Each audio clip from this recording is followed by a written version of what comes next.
సదానంద యుగ శ్రీశైలం దగ్గర అట్లా వనభోజనాలకు దేనికి అందరిని పిలుచుకొని పోయింటే 2 పులులు వస్తే అందరూ పారిపోయినాడు చెట్టుకొకరు పుట్టకొకరు. మరి సదానంద యుగ మాత్రం ఆ పులులతో మాట్లాడి మళ్ళీ వాళ్ళని పంపించిన తర్వాత రండయ్య అని చెప్పి ఇప్పుడు వచ్చింది ఒక మాస్టర్స్, పులులు కాదు,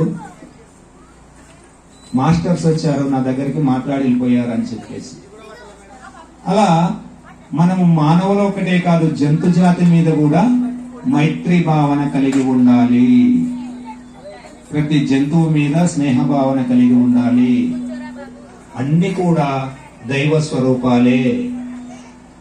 అలా మరి అప్పుడు జంతువుల అన్నిటి మీద మనకు మైత్రి ఏర్పడింది అనుకోండి, ఇట్లా మానవుల మీద జంతువుల మీద మనకు 50 మార్కులు వస్తాయి.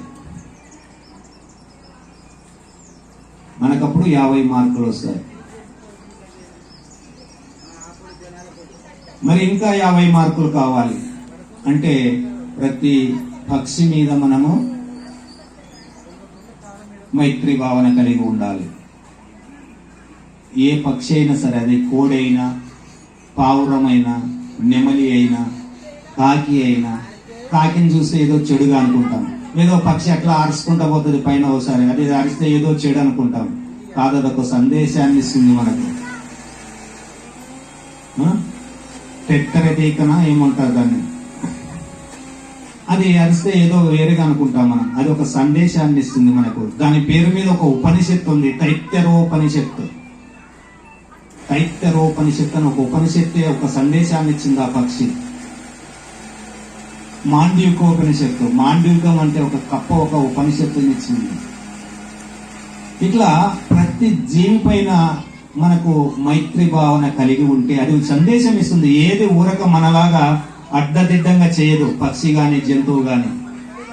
మన మనుషులే అడ్డదిడ్డంగా ఏమన్నా చేస్తున్నారంటే కామన్ సెన్స్, భద్రసారి చెప్తుంటాడు ప్రతి దాంట్లో కామన్ సెన్స్ ఉండాలని. మిగతా అన్నిటికీ కామన్ సెన్స్ ఉంది, మానవునికి తప్ప. మానవునికే కామన్ సెన్స్ లేదు. కాబట్టి ఇవన్నీ పెంపొందించుకోవడం కోసమే మనం ఈ ధ్యాన మార్గంలో ఇంత శ్రమ చేస్తూ, ఇన్ని రోజులు మేల్కుంటూ, ఎన్నో పనులు వదిలేసి ధ్యానంలోకి వచ్చి కూడా ఇంకా మైత్రి భావంలో మనం వెనుకబడుతున్నాం. కాబట్టి ప్రతి జీవరాశి పైన, అంటే ప్రతి జంతువు పైన, ప్రతి మనిషి పైన, ప్రతి జంతువు పైన, ప్రతి పక్షి పైన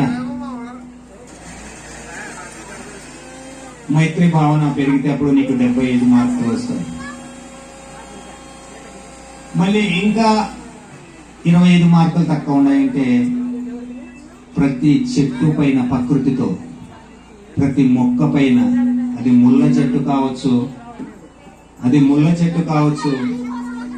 ఏ చెట్టు అయినా సరే దాని మీద కూడా మైత్రి భావన, ప్రకృతితో మైత్రి భావన. గడ్డి మొక్క కావచ్చు, పారిజాతం కావచ్చు, పూల చెట్టు కావచ్చు, ముళ్ళ చెట్టు కావచ్చు, పండ్లు ఇచ్చేది కావచ్చు, పండ్లు ఇవ్వనిది కావచ్చు, ప్రతి దాని మీద కూడా మైత్రి భావన. మైత్రి స్నేహం. దాంతో చూడండి, ఒకసారి చెట్టుని హత్తుకొని చూడండి ఎట్లా ఉంటుందో. ఒకసారి కళ్ళు మూసుకొని ఏ ఆలోచన లేకుండా ఆ టెంకాయ చెట్టునో, ఆ మొక్కనో, పెద్ద వృక్షాన్నో మీరు అట్లా హత్తుకొని చూడండి.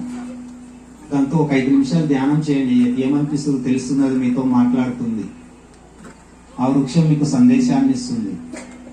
ప్రశాంతంగా ఉండు, ఎందుకు పరిగెడుతున్నావని, దేనికోసం పరిగెడుతున్నావని చెప్తుంది ఆ వృక్షం. ఇట్లా మనకు ఇవన్నీ రావాలంటే ఈ ప్రకృతితో ఉన్న ఈ ప్రతి మొక్కతో మనం స్నేహంగా ఉన్నామంటే అప్పుడు మనకు 100 మార్కులు వచ్చినాయి. మానవుల పట్ల, జంతువుల పట్ల, పక్షుల పట్ల, వృక్షాల పట్ల అన్నిటితో స్నేహం ఉన్నప్పుడు అప్పుడు పత్రిసార్ చెప్పిన మై డియర్ ఫ్రెండ్స్ అని దాని అర్థం. అప్పుడు కదా మై డియర్ ఫ్రెండ్స్, నువ్వు అప్పుడు నీకు స్నేహం అనేది, ఆ మై డియర్ ఫ్రెండ్స్ అనే మాటకు నీవు అప్పుడు అర్హత పొందినావు.